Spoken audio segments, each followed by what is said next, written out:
Assalamualaikum warahmatullahi wabarakatuh.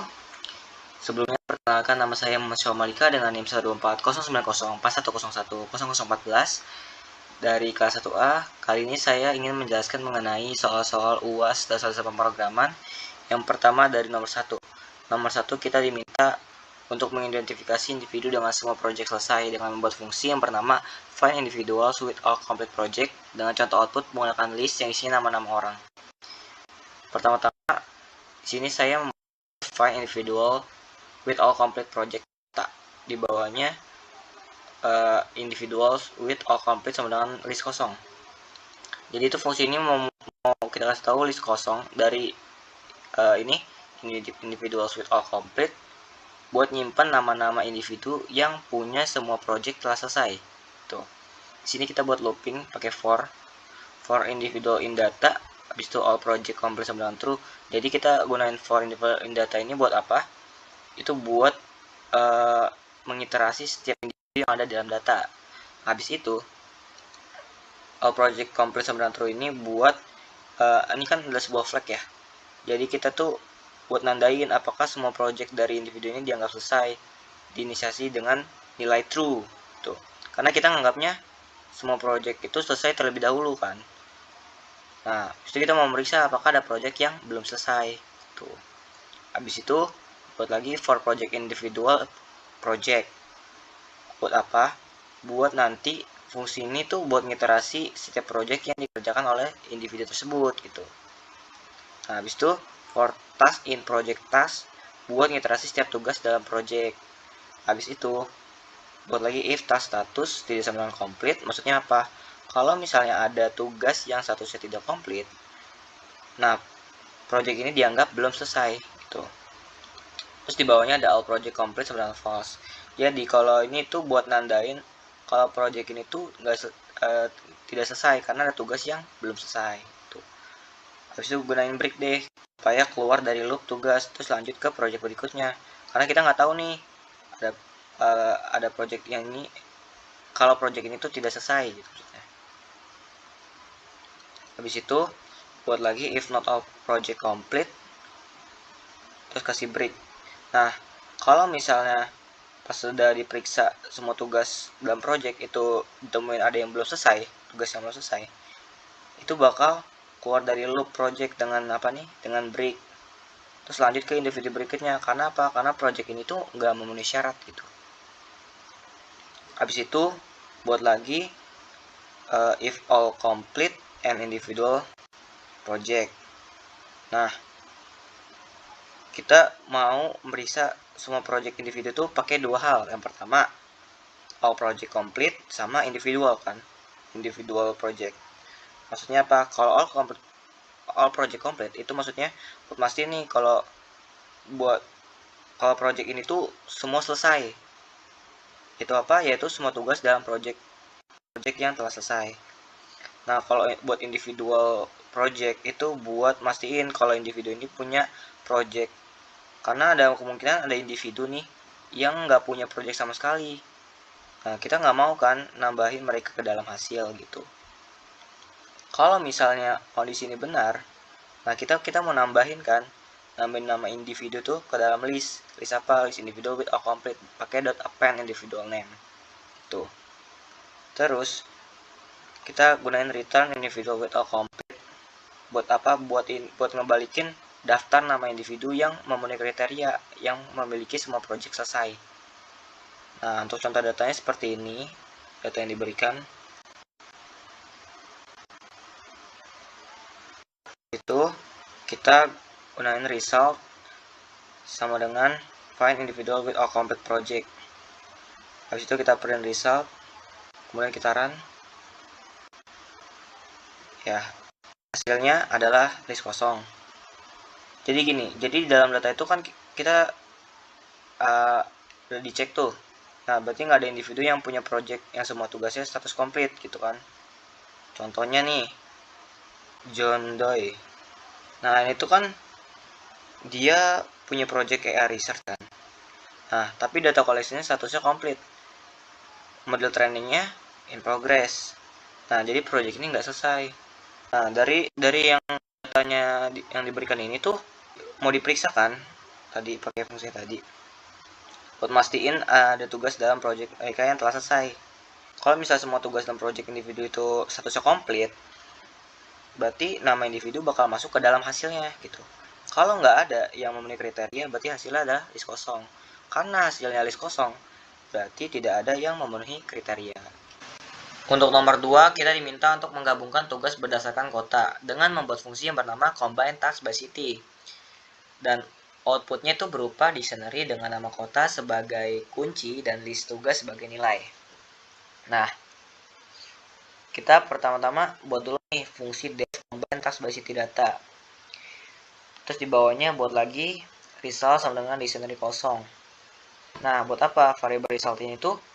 Kita mau jadiin dictionary kan? Buat apa? Buat nyimpen hasil akhir dari pengelompokan tugas berdasarkan kota. Habis itu kita buat loop pertama nih, for person in data. Fungsinya apa? Buat ngeproses setiap individu dalam list data. Nah, jadi setiap elemen person ini bakalan berisi tentang individu tersebut. Gitu. Habis itu di bawahnya kita buat city sama dengan person contact address home city. Nah, sini kita mau akses alamat rumah individu tuh melalui dictionary contact.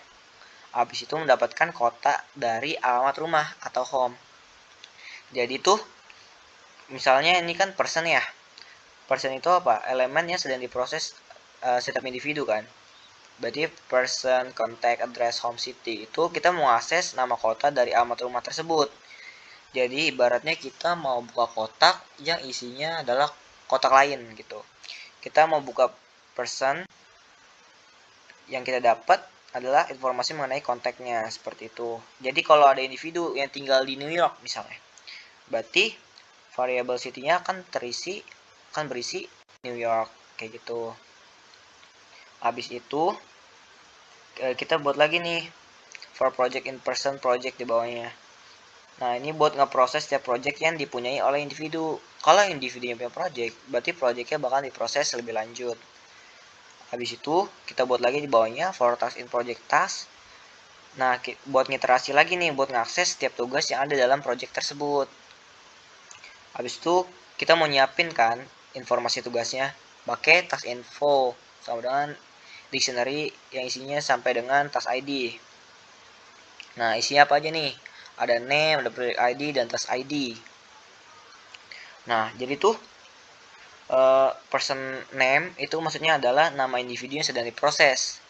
Project ID adalah ID project yang sedang dikerjakan, dan task ID adalah ID tugas yang sedang diproses.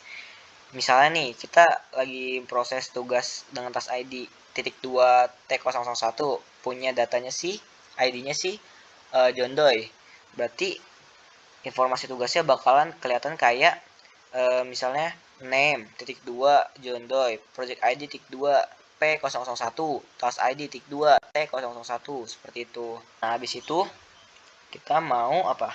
Buat lagi nih if city not in result.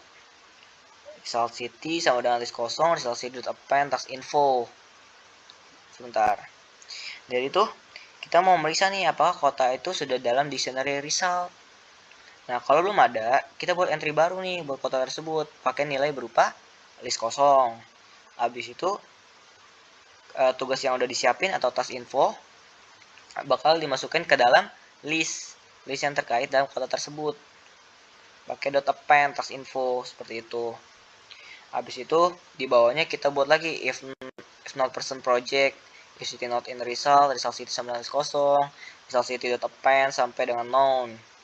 Nah, jadi tuh kalau nggak ada individu yang nggak punya project atau list project yang kosong, nah terus berarti kita apa? Kita tambahin entry buat kota mereka pakai nilai known.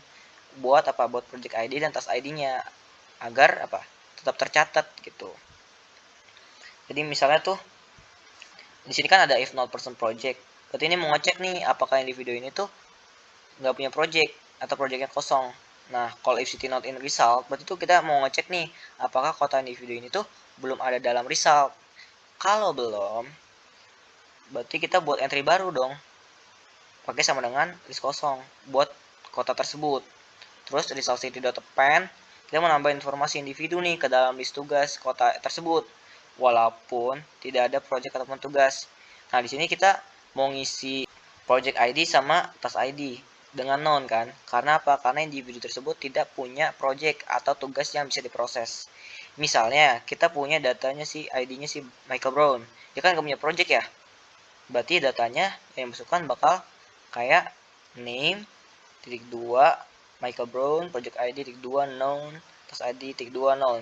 Nah, kalau kita run nih, bakal muncul kata null, seperti itu. Habis itu, kita mau apa lagi? Kita buat bawahnya return result, buat ngebalikin hasil. Nah, setelah diproses semua individu yang tugas mereka, itu kan, fungsinya bakal ngebalikin dictionary result yang udah terkelompokkan berdasarkan kota, gitu. Nah, kita dapat datanya kan seperti ini ya. Sini banyak banget nih, sampai 10 ID. Terus kita buat result sama combine task by city data. Nah, kan abis didefinisi fungsinya kan, kita jalan ini combine task by city pakai input data yang udah disediain. Habis itu kita cetak hasil pakai format JSON biar lebih mudah, pakai JSON dumps gitu. Jadi tuh outputnya bakal kayak begini nih. Nah, seperti ini. Contohnya ya, kita punya datanya John Doe pakai kota New York gitu kan. Pakai kota New York. Nih. Nah, di sini kan ada tik 2 list nama John Doe, project ID P001, task ID tik 2 T001. Berarti terdapat dua tugas yang dikerjain oleh John Doe ini di project P001. Yang pertama tuh name di kota New York tuh, name tik 2 John Doe, project ID tik 2 P01, task ID tik 2 T001, sama satu lagi name tik 2 John Doe, project ID tik 2 P001, yang terakhir task ID tik 2 T002, seperti itu. Nah, fungsi ini tuh sebenarnya apa ya? Efektif banget gitu. Buat apa? Buat ngelompokin tugas berdasarkan kota yang ditemukan di alamat rumah individu. Terus juga buat nyediain struktur data yang memudahkan kita nih buat nganalisis lebih lanjut berdasarkan apa? Lokasi, seperti itu. Baik, untuk soal nomor 3, kita diminta untuk mengidentifikasi kandidat pelatihan manajemen dengan membuat fungsi yang bernama find promotion candidate dengan berdasarkan kriteria yang pertama pengalaman kerja, skor kinerja, gaji, yang terakhir yang bukan admin ataupun support. Pertama-tama kita import pandas SPD terlebih dahulu. Di sini tuh gunanya buat ngolah dan nganalisis data dalam bentuk tabel, spreadsheet ataupun database. Setelah itu kita mau buat data frame dari data yang diberikan. Data yang diberikan seperti ini. Setelah itu kita mau buat data frame. Pakai df sama dengan pd.dataframe.data. Fungsi pd.dataframe.data adalah mengubah daftar dictionary menjadi data frame. Nah, data frame itu adalah struktur data tabel yang isinya tuh baris dan kolom. Nah, habis itu kita buat fungsi find promotion candidates pakai def find promotion candidates df. Nah, buat untuk mengidentifikasi individu yang memenuhi kriteria promosi berdasarkan beberapa kriteria seperti pengalaman kerja, skor kinerja, gaji, dan departemen. Habis itu kita mau ngitung rata-rata skor kinerja menggunakan average performance sama dengan df performance score .min. Kita pakai .min untuk menghitung rata-rata skor kinerja dari semua individu dalam dataset. Tuh. Kemudian kita mau ngitung kuartil bawah untuk gaji menggunakan salary Q1 sama dengan df salary.quantile 0,25. Kita menggunakan .quantile 0,25 buat dapetin nilai kuartil bawah atau 25% terendah dari data gaji. Nah, individu dengan gaji yang kurang dari sama dengan nilai ini bakal dianggap sebagai berpenghasilan rendah gitu. Kemudian kita mau nyaring kandidat berdasarkan kriteria. Menggunakan kandidat sama dengan df experience years kurang dari 3. Maksudnya itu apa? Maksudnya itu kita mau milih hanya karyawan dengan pengalaman kerja yang kurang dari 3 tahun. Habis itu kita buat df performance score lebih dari average performance Maksudnya kita mau milih karyawan dengan skor kinerja di atas rata-rata. Habis itu kita buat DF salary kurang dari sama dengan salary Q1 buat milih karyawan dengan gaji di bawah atau sama dengan kuartal pertama, yaitu 20% terbawah. Dan terakhir kita buat negasi DF department.isin admin support buat milih karyawan yang tidak bekerja di departemen admin atau support. Habis itu kita pakai .isin buat meriksa apakah nilai dalam kolom tertentu cocok dengan daftar tertentu. Habis itu kita pakai operator negasi. Buat apa? Buat ngebalikin hasil logika, sehingga hanya departemen selain admin dan support aja yang bakal dipilih gitu. Kemudian kita buat format hasil. Result sama dengan list yang isinya name, -2 row, name. Nah, terus departemen, -2 row, departemen, salary, -2 in row salary. Maksudnya dari in row salary adalah kita mau konversi nilai numeriknya dari salary ini jadi integer untuk format yang rapi. Begitupun untuk performance score dan experience year. Nah, habis itu kita buat lagi nih for row in candidates dot interrows buat ngiterasi setiap baris data frame kandidat sebagai pasangan index, row. Nah, row itu adalah baris data gitu. Kemudian kita mau return result. Nah, kita mau return result. Result ini tuh kan adalah daftar list yang isinya dictionary hasil dari penyaringan data gitu. Nah, apa yang mau dibalikin sama si result? Yang pertama yaitu name, habis itu departemen, salary, performance score, sama experience year, seperti itu. Habis itu kita mau ngejalanin fungsi dan nampilin hasil. Kita buat nih kandidat sama dengan find promotion kandidat DF. Habis itu kita print candidates. Setelah kita run, hasilnya adalah hasilnya adalah list kosong. Kenapa outputnya list kosong? Karena rata-rata skor kinerja pertama kan pas kode ini dijalankan kita mau nyari rata-rata skor kinerja sama kuartil bawah kan, itu dihitung tuh. Nah, habis itu pas sudah diterapin nggak ada tuh individu dalam dataset yang memenuhi semua kondisi. Yang pertama apa aja? Pengalaman yang kurang dari 3 tahun, skor kinerja yang lebih dari rata-rata, gaji yang kurang dari sama dengan kuartil bawah, dan terakhir departemen yang bukan admin atau support. Nah, akibatnya si fungsinya itu mengembalikan list kosong seperti itu. Baik, untuk soal nomor 4 kita diminta untuk mengidentifikasi individu ideal untuk promosi dengan membuat fungsi yang bernama find promotion candidates berdasarkan kriteria. Yang pertama pengalaman kerja, yang kedua skor kinerja, yang ketiga status remote worker, dan yang keempat adalah gaji. Pertama-tama kita import pandas as PD untuk mempermudah manipulasi dan analisis data dalam format data frame. Habis itu kita definisi fungsi find promotion candidates menggunakan def find promotion candidates data. Buat apa kita gunain fungsi find promotion candidates? Buat menerima parameter data yang berupa list data pegawai. Habis itu buat ngolah data tersebut buat nemuin kandidat yang memenuhi kriteria promosi gitu. Setelah itu kita mau buat data frame dari list data.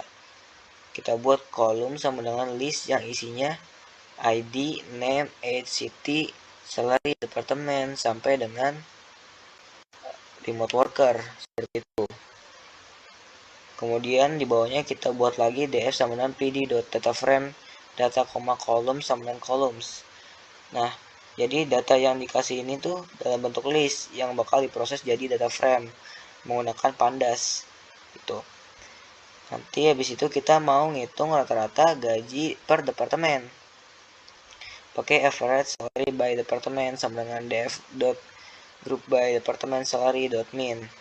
Maksudnya tuh kita mau grouping data berdasarkan kolom departemen, terus mau ngitung juga rata-rata salary untuk setiap departemen. Nah, hasilnya bakal tampilin dengan dengan print rata-rata gaji per departemen, print average salary by departemen, sama print string minus kali 40 atau garis pemisahnya gitu. Habis itu kita mau nentuin nih individu yang memenuhi semua kriteria tanpa filter gaji terlebih dahulu.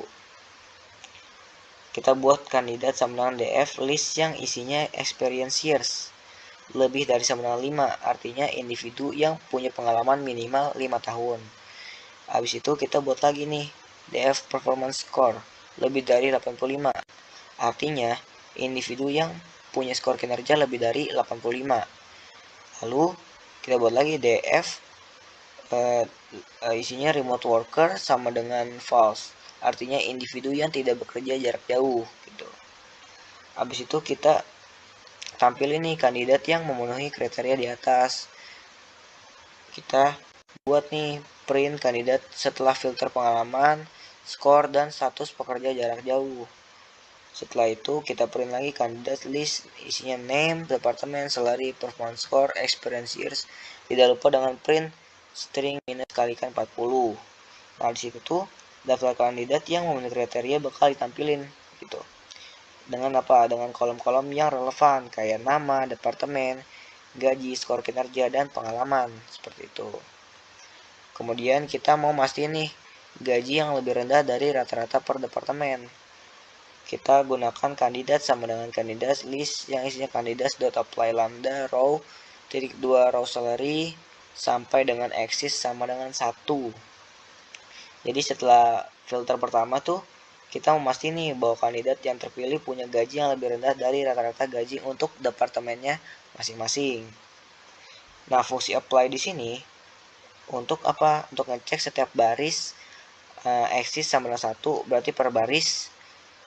Terus mau bandingin salary kandidat dengan rata-rata gaji untuk departemennya mereka gitu. Habis itu kita mau nampilin kandidat setelah filter gaji. Pakai print kandidat setelah filter gaji. Kemudian kita print lagi kandidat name, departemen sampai experience years. Tidak lupa dengan print string minus kalikan 40. Sini kita punya kandidat yang lolos setelah filter gaji bakal ditampilin nanti. Tuh. Habis itu kita mau bentuk list dictionary untuk hasil. Pakai result sama dengan kandidat, list isinya name sampai dengan experience years. Terus kita buat lagi di bawahnya result list sama dengan result, to dig orient sama dengan records. Nah, di sini tuh result itu kan apa ya, data frame yang isinya kolom-kolom yang relevan gitu.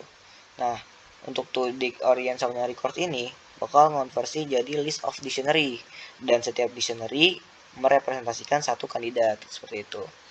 Habis itu kita mau ngebalikin hasil pakai return result list gitu. Nah, di sini tuh fungsi ini bakal ngebalikin result list yang isinya daftar kandidat yang memenuhi semua kriteria promosi. Untuk contoh penggunanya kita pakai data berikut. Setelah itu kita mau nampilin hasil kan. Pakai result list sama find promotion kandidat data, lalu kita print hasil akhir kandidat yang lolos, print result list. Nah, di sini tuh data itu kan list pegawai yang isinya informasi individu. Nah, fungsi find promotion kandidat ini bakal dipanggil pakai data tersebut dan hasil akhirnya bakal ditampilin seperti itu. Nah, kalau kita run outputnya akan seperti ini. Nah, untuk hasil akhir kandidat yang lolos adalah list kosong. Kenapa list kosong? Karena ada beberapa faktor. Yang pertama yaitu kriteria pengalaman atau experience. Jadi kriteria pengalaman ini yang digunakan kan experience years yang lebih dari sama dengan 5. Artinya apa? Artinya hanya kandidat yang punya pengalaman 5 tahun atau lebih yang dapat lolos. Nah, di data contohnya kan nggak ada tuh kandidat yang punya pengalaman lebih dari 5 tahun yang juga memenuhi semua kriteria lainnya. Nah, ini tuh bisa jadi penyebab nih kenapa kandidat yang lolos jadi sangat sedikit atau bahkan kosong. Nah, yang kedua yaitu kriteria skor kinerja atau performance score. Jadi, kandidat itu juga harus punya performance score yang lebih dari 85. Tapi banyak kandidat yang punya skor kinerja kurang dari 85 dan ini tuh bisa jadi alasan nih kenapa nggak ada kandidat yang lolos. Dan yang ketiga yaitu kriteria tidak bekerja jarak jauh atau remote worker. Nah, kriteria ini Kriteria untuk kandidat yang lolos itu kan remote worker sama dengan false. Berarti mereka yang tidak bekerja secara jarak jauh. Nah, ini tuh bisa jadi pembatasan jumlah kandidat yang lolos. Karena dalam data ada beberapa kandidat yang bekerja jarak jauh atau remote. Dan yang terakhir yaitu gaji yang lebih rendah dari rata-rata gaji departemen. Nah, habis kandidat terpilih berdasarkan pengalaman, skor kinerja, dan status pekerja jarak jauh, bisa difilter lagi nih yang batasin kandidat berdasarkan gaji mereka yang harus lebih rendah dari rata-rata gaji per departemen. Kalau nih sebagian besar kandidat itu punya gaji yang lebih tinggi dari rata-rata departemen mereka, maka ini juga bisa menyebabkan hasilnya kosong. Jadi itu kenapa hasil akhir kandidat yang lolos sama list kosong seperti itu. Oke, untuk soal yang kelima, kita diminta sorting dan kunci custom dengan membuat fungsi sort student yang ngebalikin list yang diurutkan berdasarkan nilai secara descending atau ascending. Pertama-tama, kita mau definisikan fungsinya menjadi def sort student, order sama dengan ascending. Tuh. Nah, fungsi ini namanya sort student yang nerima dua parameter. Yang pertama, student atau sebuah list yang isinya tuple dengan format nama, nilai. Kemudian order. Ini tuh adalah sebuah string opsional yang nentuin apakah data akan diurutkan secara ascending, secara default, atau descending. Habis itu kita buat if order sama dengan ascending. Kalau ordernya sama dengan ascending, berarti fungsi akan ngurutin data secara menaik atau dari nilai kecil ke terbesar. Habis itu kita gunain return sorted student key lambda x tik 2 x1. Maksudnya apa? Di sini kita gunain fungsi sorted untuk ascending. Di sini kan ada student ya, atau list yang akan diurutkan. Nah, untuk key lambda x tik 2 x1 ini buat tentuin nih kalau elemen kedua dari tuple nilai ini akan jadi dasar pengurutan gitu, tanpa parameter reverse gitu kan. Berarti pengurutan default adalah menaik seperti itu. Kemudian untuk elif order sama dengan descending, kalau order sama dengan descending, berarti fungsi akan ngurutin data secara menurun atau dari nilai besar ke kecil. Kemudian kalau untuk return sorted, yang satu lagi student key lambda x1 pakai reverse true gitu. Sama aja kayak pengurutan ascending, cuma kan ditambahin reverse sama dengan true agar hasilnya tuh diurutkan menurun dari nilai terbesar ke terkecil. Habis itu kita gunain else. Raise value error. Parameter order harus benar ascending atau descending. Jadi kalau nilai ordernya nggak valid atau bukan ascending atau descending, fungsi akan munculkan error menggunakan value error. Seperti itu. Habis itu kita mau buat contoh penggunaannya pakai data yang ada student sama dengan Ali, 85 sampai Eka, 88. Nah, di sini kan terdiri banyak beberapa tuple ya. Masing-masing tuple kan isinya nama atau string dan nilai atau integer gitu. Nah, habis itu kita mau ngurutin secara descending. Pakai sorted student desk sama dengan sort student, descending. Terus buat nyetaknya pakai print sorted student desk. Nah, di sini tuh untuk sorted student desk tuh bakalan nyimpan list yang diurutkan menurun berdasarkan nilainya. Tuh. Untuk outputnya sendiri tuh bakalan seperti ini. Sebentar. Kalau dari descending berarti dari terbesar ke terkecil gitu. Nah, kalau untuk ascending kita gunain lagi nih sorted student as sama dengan sort student, ascending. Lalu kita buat print sorted student as. Nah, nanti tuh sort student as-nya ini bakal nyimpen list yang diurutkan menaik berdasarkan nilai. Nah, outputnya itu adalah ini yang di bawahnya, dari terkecil ke terbesar. Nah, untuk contoh kasus penanganan errornya, misalkan saya mau nyoba manggil fungsi kayak gini. Untuk contoh penggunaannya tetap sama, yaitu student sama dengan sampai eka,88 ini. Kemudian saya mau ngasih nilai parameter ordernya pakai nilai yang nggak valid, contohnya acak di sini. Kemudian apa yang terjadi? Nah, outputnya bakalan kayak gini. Nah, di sini tuh apa yang terjadi? Nah, jadi fungsi ini akan masuk ke bagian pengecekan nilai order. Tuh. Nah, nilai order itu adalah apa di sini? Acak yang nggak sesuai dengan nilai ascending ataupun descending. Nah, fungsi bakal masuk ke block else sini. Nah, raise value errornya bakal munculin error dengan pesan apa? Value error titik 2 parameter order harus bernilai ascending atau descending, seperti itu. Kemudian untuk outputnya, kalau kita jalanin tuh bakalan berhenti eksekusi programnya dan nampil pesan error kayak begini tuh. Nah, buat ngindarin errornya, kita bisa nih pastiin parameter ordernya selalu diisi dengan salah satu dari ascending ataupun descending ini. Kemudian untuk contoh penanganan kasus handling error menggunakan tree except, nah kita bisa memeriksa tipe data studentsnya terlebih dahulu dengan membuat if not is instance students, list, di bawahnya rise type error parameter students harus berupa list. Nah, tujuannya apa? Buat mastiin bahwa parameter students adalah sebuah list. Kemudian, kenapa penting? Karena kalau studentsnya bukan list, misalnya integer, string, atau tipe data lainnya, maka operasi pengurutan akan gagal, dan kita perlu menangani hal tersebut dengan memberikan pesan error yang sesuai. Tuh. Nah, kemudian kita memberikan pengecualian atau rise type error. Nah, kalau misalnya studentsnya bukan list, maka kita melemparkan type error dengan pesan yang jelas, yaitu parameter students harus berupa list. Kemudian kita mau ngecek nih, apakah setiap elemen dalam students adalah tuple dengan dua elemen, dengan menggunakan for students, if not is instance, sampai dengan raise value error gitu kan. Nah, tujuannya apa?